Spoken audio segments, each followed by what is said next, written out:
किसी गांव में एक किसान रहता था। इस संसार में वह बहुत ही गरीब था। उसके पास जमीन का एक छोटा सा टुकड़ा था जिस पर वह खेती करता था। उसका गुजारा अत्यंत कठिन तरीकों से होता था। एक दिन सूरज की गर्मी चरम सीमा पर थी, परंतु किसान हमेशा की तरह खेत में काम कर रहा था।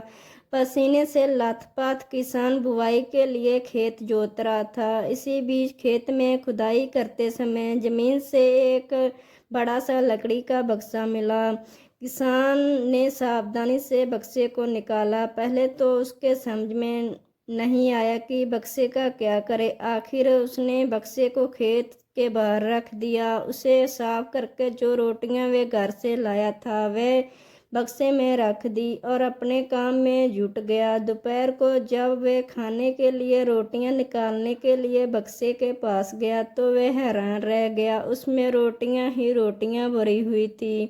तब किसान को पता चला कि वह जादुई बक्सा है जिसमें जो भी डालो वे 80 गुना होकर बाहर आता। जैसे एक मूंगफली का दाना डालो तो तुरंत उसमें से 80 दाने निकल पड़ते। किसान ने तृप्त होकर खाना खाया और उसके बाद किसान संतुष्ट होकर बक्से को घर ले आया। बक्सा मिलने के बाद किसान बहुत खुश था।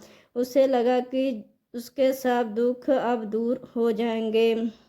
वह लालची नहीं बल्कि धैर्यवान व्यक्ति था। उसने बक्से को दुरुपयोग नहीं किया। उसे जब भी किसी चीज़ की ज़रूरत होती तो बक्से से तुरंत प्राप्त कर लेता। अगर ये आपको कहानी अच्छी लगी हो तो चैनल को सब्सक्राइब करना एंड लाइक करना मत भूलिए।